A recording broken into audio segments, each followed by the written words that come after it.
हमारे साथ है कांग्रेस नेता हुसैन दलवी जी। अभी जो यहाँ पे कार्यकर्ता जो मेड़ावा हुआ है उसको लेकर आप क्या बोलना चाहेंगे? बहुत अच्छा हुआ, एक मैसेज फिर गया कि सारी पार्टियां जो आघाड़ी में हैं, इंडिया आघाड़ी में है, वो सारी के सारे एक हैं। और उन्होंने एक ये भी मैसेज दिया कि जो जिसको टिकट मिलेगा उसका ही सबने काम करने का। ये एक तरह से लोगों में भरोसा बढ़ गया और आने वाली सरकार ये आघाड़ी की सरकार होगी, इसके बारे में कोई अभी संदेह नहीं है। महायुति का एक कार्यक्रम था और उसमें सारी पार्टियों के जो जितने वरिष्ठ नेता थे और पदाधिकारी सब यहाँ इकट्ठा हुए थे। यहाँ पे उम्मीद ये थी कि विधानसभा चुनाव के लिए मुख्यमंत्री का चेहरा यहाँ पे घोषित किया जा सकता है, लेकिन उसको लेकर कोई बात नहीं हुई। ये सवाल ही नहीं आता। मुख्यमंत्री का चेहरा वो फिर बड़े बड़े नेता बैठ के तय करेंगे। ऐसा कोई नहीं कि हमारे ज़्यादा है इसलिए हमारा होना चाहिए, ऐसा कोई नहीं कहेगा।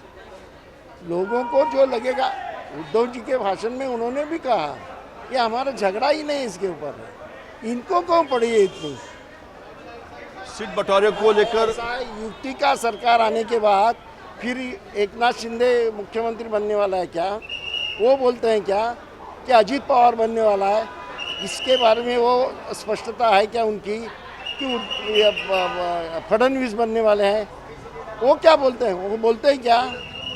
तो हमें क्यों पूछते हैं कौन मुख्यमंत्री होगा कौन होगा? आपको क्या करने का है? लेकिन लोकसभा चुनाव के बाद जिस तरह से बयान आ रहे थे, नाना पटोले ने कहा कि मैं 150 सीट पे लड़ूंगा और शरद पवार की पार्टी कुछ और बोलना था, शिवसेना कुछ और बोलना था सीट बंटवारे को लेकर, तो उसको लेकर आप क्या बोलेंगे? क्या उसके पीछे कुछ मतभेद है या? मतभेद बिल्कुल नहीं। नाना पटोले ऐसे कुछ बोला नहीं जिसकी वजह से मतभेद हुई। मतभेद आप पत्रकार लोग करते हैं, मतभेद बिल्कुल नहीं है।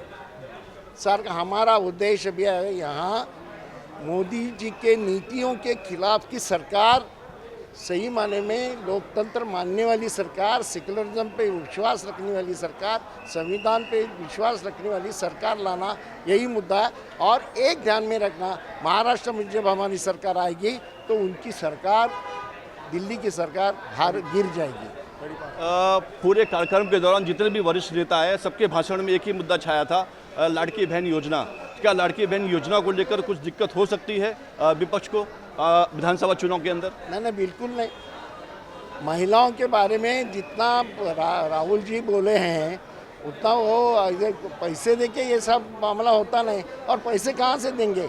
तिजोरी खाली, 2 लाख करोड़ का कर्जा है। ऐसे हालत में वो देने वाले कहाँ हैं? वो देने की बजाय उसको मजबूत करो, तिजोरी खाली है, उसको सही माने में नौकरी दो, उसको उसके बच्चों को पढ़ाई के लिए सुविधा करो, उसको आरोग्य की व्यवस्था करो। उसके वो करते नहीं, फीस भरो। उसके घर जिस झोपड़ियों में रहते हैं वो, वहाँ उसको सुरक्षा दे दो, उसको घर दे दो। जो चाहे वो करने का नहीं, खाली ये इतना पैसा देके कुछ होने वाला नहीं है चुनाव के।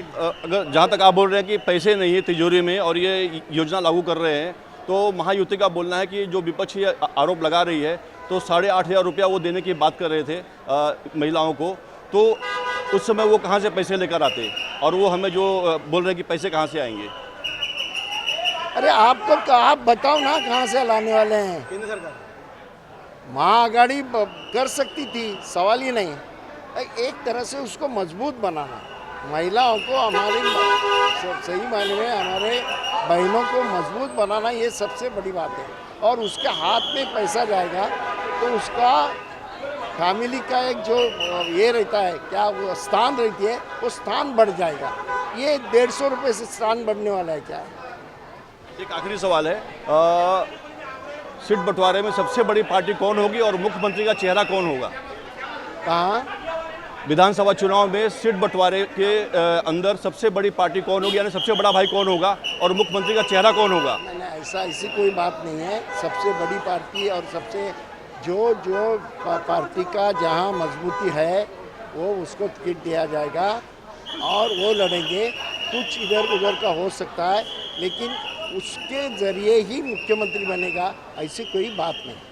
तो कहीं ना कहीं कांग्रेस का बोलना है कि यहाँ पर जो सम्मेलन हुआ है उसमें हम सब एक हैं और सब मिलकर चुनाव लड़ेंगे। कैमरामैन शिवाजी काले के साथ अंजलि कुमार मिश्रा, आवाज़ इंडिया, मुंबई।